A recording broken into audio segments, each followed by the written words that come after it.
What does one say when just a few days before the third phase of polling in Uttar Pradesh, a blatantly polarizing and communal election appeal is given? And this was given by a member of the Congress party. While campaigning for Samajwadi Party leader in Uttar Pradesh's Farrukhabad, Salman Khurshid's niece, Maria Alam Khan, made an appeal to the Muslim community to carry out vote jihad. She said, बहुत अकलमंदी के साथ, बहुत जज्बाती ना होके, बहुत खामोशी के साथ, एक साथ होके वोटों का जिहाद करना जरूरी है. It didn't end there. What is even more important is that she went on to call for the ostracization of the Muslims who supported the BJP sitting MP from Farrukhabad, Mukesh Rajput. She said that those Muslims who had tried to rally in support of the BJP deserve to be boycotted. उनका हुक्का पानी बंद कर देना चाहिए. बहुत अकलमंदी के साथ, बहुत जज्बाती ना होके, बहुत खामोशी के साथ, एक साथ होके वोटों का जिहाद करो, क्योंकि हम सिर्फ वोटों का जिहाद कर सकते हैं और इस संघी सरकार को भगाने का काम कर सकते हैं. बहुत शर्म आती है जब मैंने आज ये सुना कि कुछ मुसलमानों ने आज यहाँ पर बैठ के मुकेश राजपूत की मीटिंग कराई. मुझे लगता है समाज से उनका हुक्का पानी बंद कर देना चाहिए. इतने मतलबी मत बनो कि बच्चों की जिंदगियों से खेलो, हमारे बच्चों की जानों से खेलो. The India bloc, which talks about saving democracy and constitution, hasn't condemned this vote jihad appeal. Many have come out with a reasoning that the idea of jihad is only to carry out a struggle. There is no violence associated with it.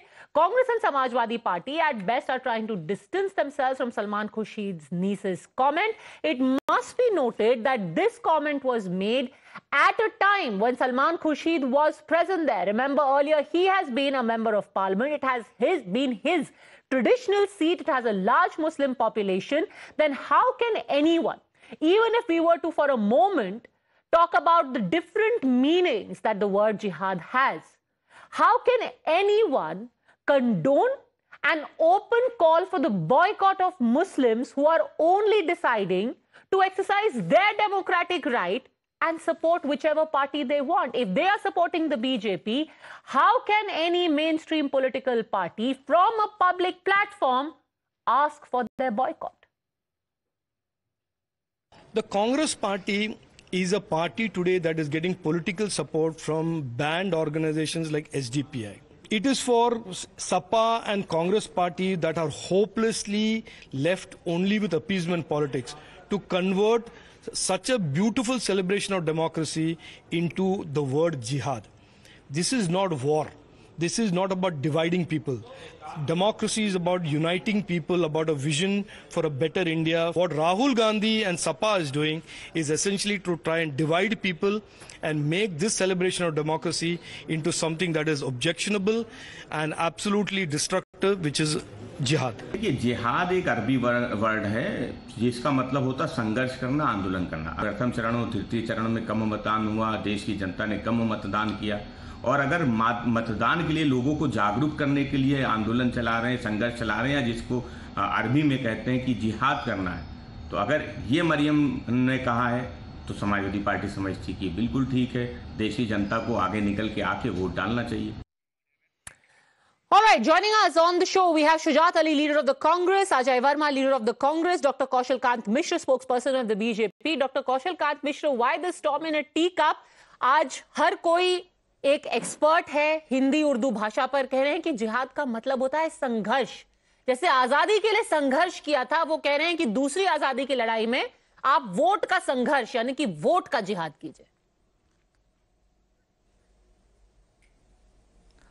Padmaja जी, आपने सुना होगा love जिहाद का नाम, आपने सुना होगा land जिहाद का नाम, आपने सुना होगा फूड जिहाद का नाम, फल जिहाद का नाम, इकोनॉमिक जिहाद जिसको हलाल इकोनॉमी कहते हैं.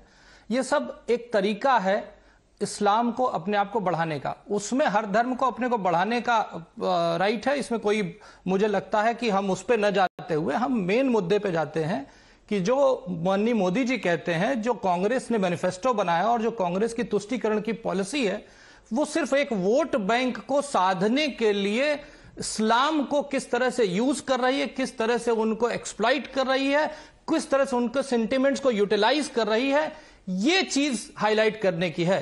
यहां पर बात इस्लाम और गैर इस्लाम की नहीं है, यहां पर बात तुष्टीकरण की है। आप देखिए, अगर हम कांग्रेस की पॉलिसीज को देखें, 2012 में राइट टू एजुकेशन बिल था, जिसके अंदर से बड़े आसानी से उन्होंने मदरसों को हटा दिया केवल तुष्टीकरण के लिए। वक्फ एक्ट बनाया गया 1995 में और वक्फ को एक हाईकोर्ट के बराबर का दर्जा दिया गया। उसकी अपील हाईकोर्ट में नहीं हो सकती, वो खुद एक इंडिपेंडेंट बॉडी होगा। माइनॉरिटीज कमीशन एक्ट बनाया गया, माइनॉरिटीज को अलग कर दिया गया। उसी समय इन 1992 जब उन्होंने हिंदुओं में से पहले जैन, सिख, बौद्ध सब हिंदू के पार्ट आते थे, बड़ी आसानी से उन्होंने हिंदुओं को डिवाइड किया और माइनॉरिटीज कमीशन एक्ट बना करके 7-8 माइनॉरिटी कमीशन के चेयरमैन केवल मुस्लिम बनाए। जब से भारतीय जनता पार्टी की सरकार आई है, दूसरी माइनॉरिटी में भी मोस्ट माइनॉरिटी सिख लोग हैं, उनको बनाया गया माइनॉरिटी कमीशन का चेयरमैन। पारसीज की तो बात ही नहीं कभी की इन्होंने। तो माइनॉरिटीज के नाम पे मुस्लिम का तुष्टीकरण की राजनीति करने की जो बात की जाती है, ये इनकी बात है। मैं एक आखिरी चीज कह के खत्म करूंगा अपनी बात। आपको कुछ फैक्ट बताना चाहता हूं। एक सच्चर कमीशन बनाया था कांग्रेस में, और कांग्रेस में का सच्चर कमीशन था, वो ये क्या कहता है कि मुसलमानों को एसटी क्लास का आरक्षण देना चाहिए, मुसलमानों की शिक्षा फ्री होनी चाहिए, एमबीबीएस, इंजीनियरिंग एंड आईआईटी में मुसलमानों का अलग से आरक्षण होना चाहिए, बैंक गारंटी, किसी भी गारंटी के बिना मुसलमानों को लोन देना चाहिए, बोर्ड की सारी सीटें लगभग 30% सीटें मुसलमानों के लिए आरक्षित होनी चाहिए, केंद्र ऐसे कानून बनाए जैसे कि 40% सीटें मुसलमानों को दी जाए। ये एक तरीका होता है तुष्टीकरण को धरातल पर उतारने का। और उसके बाद जो आज का मैनिफेस्टो है, वो ये जिस तरह से कह रहा है कि ये आएंगे तो पर्सनल, ये इनका मैनिफेस्टो क्या कह रहा है, ट्रिपल तलाक वापस लाएंगे, यानी शरीयत को लाने की कोशिश करेंगे, सरकारी नौकरियों में और निजी। इससे पहले कि आप दोबारा मैनिफेस्टो पे जाए, आप कह रहे हैं तुष्टीकरण है, this is also a sign of तुष्टीकरण। अजय वर्मा जी, ये एक लार्जर तुष्टीकरण की बात है। By the way, we are just learning that Salman Khurshid and his needs have both been booked now for this comment that was made from stage in Farrukhabad, and the reason for Salman Khurshid being booked is because he was also on stage. The video shows very clearly that he was also on stage, he was present when that comment was made. Ajay Verma ji, तुष्टीकरण। पदमजा जी, आप बड़ी योग्य anchor हैं, समझदार anchor हैं। हम चाहते हैं कि जो 2014 से ईडी, सीबीआई, इनकम टैक्स और पत्रकारों की आवाज़ को कैद कर लिया गया, उस पर टेप लगा दी गई है, हम लोग संघर्ष कर रहे हैं उसके लिए। और आपने जो सवाल पूछा, जाना था जापान, पहुंच गए चीन, सवाल तो आपने सलमान खुर्शीद की भतीजी जो समाजवादी नेता उस पर पूछा। इन्होंने पूरी रामायण पढ़नी शुरू कर दी कांग्रेस के ऊपर। इनके पास कोई एजेंडा नहीं है। आईटी सेल इन्हें कोई सड़ा गड़ा कागज दे देती है सुबह सुबह बीजेपी के, जाइए केवल इस पर अपने प्रवचन दीजिए, आप पे ज्ञान हो या ना हो। अब मैं आपको बताना चाहता हूं कि देश में जब तेलंगाना की बात आती थी, ये जो कह रहे हैं, इनका झूठ पकड़ रहा हूं मैं, तेलंगाना में ये कह रहे हैं साहब मुसलमानों को 4% आरक्षण दे दिया। वो जो है ओबीसी का खत्म नहीं करा गया था, वो आरक्षण जो है बीसीई नामक एक अलग श्रेणी के अंतर्गत आता है। तो इनका पहला झूठ। दूसरा झूठ इनका ये है कि ये कहते हैं साहब कि कर्नाटका में इन्होंने मुसलमानों के लिए अलग से व्यवस्था कर दी। इनके जो फूफा जी हैं भाजपा के, जेडी देवेगौड़ा साहब, जो पूर्व प्रधानमंत्री हैं, जब वो थे तो उन्होंने वो घोषणा लागू करी थी। और वो इनके आजकल इन देवेगौड़ा साहब, एचडी देवेगौड़ा साहब पूर्व प्रधानमंत्री है माननीय, वो इनके साथ थे, उन्होंने वो लागू करी थी। आज भी ये प्रकरण कोर्ट में है। तो जब ये 10 साल से लगातार है तो इन्होंने खत्म क्यों नहीं करा? अब तीसरे मुद्दे पे आ जाइए। प्रज्वल प्रसन्ना जो इनकी गोदी में बैठ के नरेंद्र मोदी की पदयात्रा करके उसके लिए सबका नाम क्यों अलग कर दे रहे? प्रज्वल रेवन्ना है वो। आपको अब हम प्रज्वल रेवन्ना की बात अलग से बहुत बार कर चुके हैं। मैं आपको दोबारा आज के मुद्दे पे लाना चाहती हूँ, इससे पहले कि हम पूरी दुनिया का विश्लेषण कर ले। अजय जी, एक second, jokes aside, very seriously, do you think that it's okay कि एक पब्लिक मंच पर कोई भी नेता ये कहे कि जो मुसलमान बीजेपी के लिए यहां पर सपोर्ट कर रहे हैं उनका हुक्का पानी बंद हो जाना चाहिए? ये कैसा लोकतंत्र है भाई कि एक मुसलमान अपने मन से आप वोट नहीं डाल सकता, सपोर्ट नहीं कर सकता, आप उनका हुक्का पानी बंद करा देंगे? थोड़ी देर पहले जो भाजपा के ज्ञानी प्रवक्ता थे, ये कौन सी रामायण की चौपाई पढ़ रहे थे, इनसे आपने उसके ऊपर पूछा था। तो प्रिंसिपल बेटी बचाने का नारा देने वाले 2800 वीडियो और कई सौ महिलाओं से बलात्कार करा, और प्रधानमंत्री जी माफी मांगे महिलाओं से, देश की से, कि उसका समर्थन करने, उसको जिताने की अपील करते हैं, उसके साथ मंच शेयर करते हैं, ब्रजभूषण को सपोर्ट करते हैं। अरे सर, ब्रजभूषण पर कहां से आ गए आप कैसे मंच से? Let me try and get in Shujaat Ali. Shujaat Ali, can you answer the question? How is it okay for anyone? And let me also show you some data now. You know, very often the Congress says we are here to talk about uplifting of Muslims. आज ये logic दिया जा रहा है that we are talking about vote jihad because to better the lot of Muslims, the only right that we have is the right of voting, and this is the sort of struggle, sort of jihad we must do in order to better the lot of Muslims in our country. Let me tell you that in 2024 Lok Sabha elections, all of these states don't have a single Muslim candidate who has been fielded by the Congress party. Again and again, it is said that the BJP wants to make Muslims completely invisible, does not want to field them at all. Delhi, Punjab, Gujarat, Haryana, Telangana, Rajasthan, Uttarakhand, Maharashtra, Chhattisgarh, Madhya Pradesh, and Himachal Pradesh. Out of this, there are states like Maharashtra, Madhya Pradesh, Rajasthan, Telangana, Gujarat, which has a substantial number of Muslims, but here the Congress has not fielded a single Muslim candidate. Let me show you now, in comparison, how the number of Muslims fielded by the Congress party has gone down year on year. In Uttar Pradesh, in 2019, there were 9 Muslim candidates. In 2024, the Congress has fielded only 2 Muslim candidates. Then in Gujarat, they had fielded 1 earlier. Now even that 1 poor candidate has not been given a ticket. In West Bengal, they had 8 earlier. Now they only have 6 Muslim candidates, and that too in a state with a high Muslim population. In Rajasthan, there was 1 Muslim candidate last election. Now there is zilch. Rajasthan, no Muslim candidate. Gujarat, no Muslim candidate. In Maharashtra, no Muslim candidate. In Karnataka, they had 1 in 2019. Even this year, they have only 1. And like I said, finally in Maharashtra, they had 1 measly Muslim candidate in 2019. And in 2024, the Congress has not even fielded a single Muslim candidate. 48 seats in Maharashtra, 0 Muslim candidates which have been fielded by the Aghadi. So let me ask you again, Shujat Sahab, how is it that the Congress says हम vote जिहाद करके मुसलमानों के हक की लड़ाई करेंगे, एक टिकट तो उनको देते नहीं हैं आप?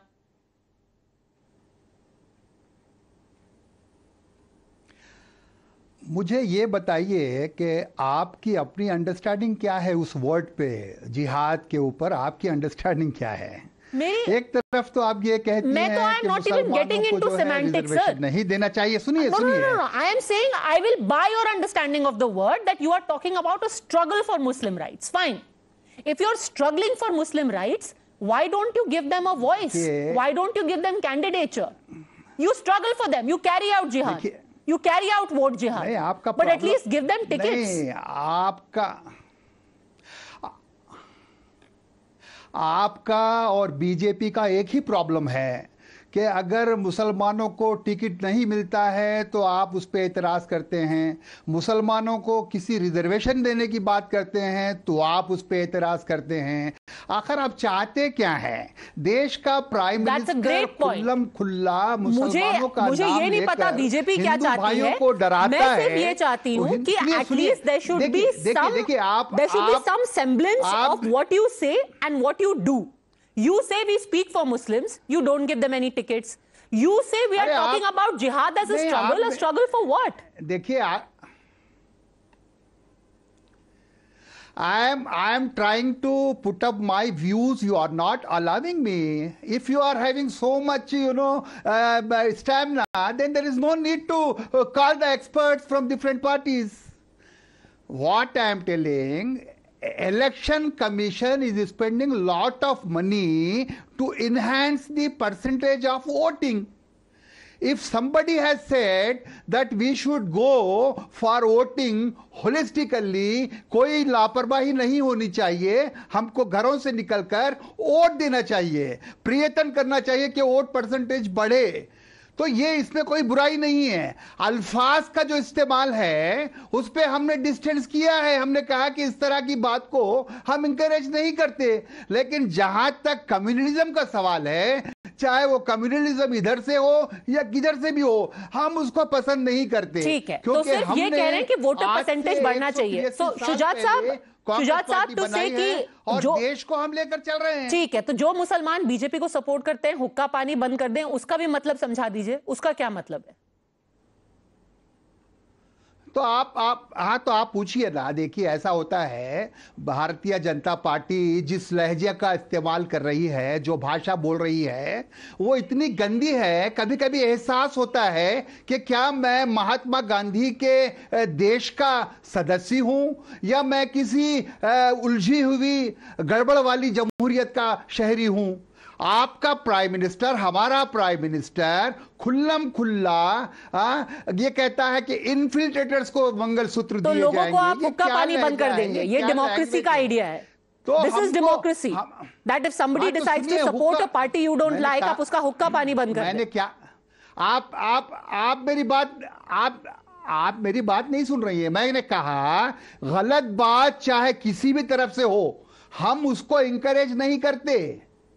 जितनी निंदा हम मोदी की करते हैं, उतनी ही निंदा और पार्टियों की करते हैं जो कम्युनिज्म को अपना हथियार बना रहे हैं। ठीक है, ये जो पार्टीज हैं, ये सिर्फ कह रहे हैं शुजात साहब कि इसी का जैसे कॉल होता है कि आकर के बाहर वोट कीजिए, वैसे ही सलमान खुर्शीद जी की जो नीस है वो भी यही कह रही थी कि बस आके वोट कीजिए, भर भर के वोट कीजिए। That's all she meant. देखिए इनका यही तो, अभी मेरे दोस्त बोल रहे थे, मैं इनसे पूछना चाहूंगा, जब मनमोहन सिंह जी ने यह कहा था कि देश के संसाधनों पे पहला हक माइनॉरिटीज और स्पेशली मुसलमानों का है, तो क्या कितने मुसलमान आकर के इसका विरोध किया था? किसी ने नहीं किया था और किसी पार्टी ने नहीं किया था। तो आज जो बोलने की बात करें, आप जिहाद का नाम लेते हैं, आप लव जिहाद की बात होती, लैंड जिहाद की बात होती, वोट जिहाद की बात करके आप एक पक्ष, एक मिनट, एक तो पद्मजा जी, इस तरह के बदतमीज लोगों को प्लीज मेरे सामने ये कौन है? ये कौन है? जबान को संभाल कर बात करें। नहीं, बिल्कुल मैं आपसे बोल रहा हूं, आप किसको बोल रहे हैं? आप पर्सनल रिमार्क मत कीजिए। अगर पर्सनल रिमार्क मत कीजिए, आप फैक्ट पे आप मेरे को चुप नहीं करा सकते, सच्चाई पे चुप नहीं करा सकते, तो आप पर्सनल रिमार्क करने की जाहिलियत मत कीजिए। आप बताइए ना, राजस्थान में कांग्रेस की सरकार थी, राम सावाला प्रदेश में, राजस्थान में रामनवमी को बैन कर दिया जाता है, रामनगरी में 84 कोसी परिक्रमा को बैन कर दिया जाता है, सरकारी महकमों में मनाई जाने वाली जन्माष्टमी को उत्तर प्रदेश में बैन कर दिया जाता है, रामनवमी के पर्व में बिहार में, बंगाल में, हैदराबाद में, कर्नाटक में one at a time. Ice cream जम जाती है। केरल क्या हुआ? केरला के में तुष्टीकरण की राजनीति कांग्रेस करती है और एक बेजान जानवर को सड़क के ऊपर काट देती है। Okay, one at a time. चुप होते हैं। The statement is in front of the people. The Congress says it's only a matter of interpretation. It was in a manner of speaking. If indeed it was a communal call, or it is only a more poetic way of stating that go out and vote smartly, I will leave it to your wisdom. Thanks very much, gentlemen, for joining.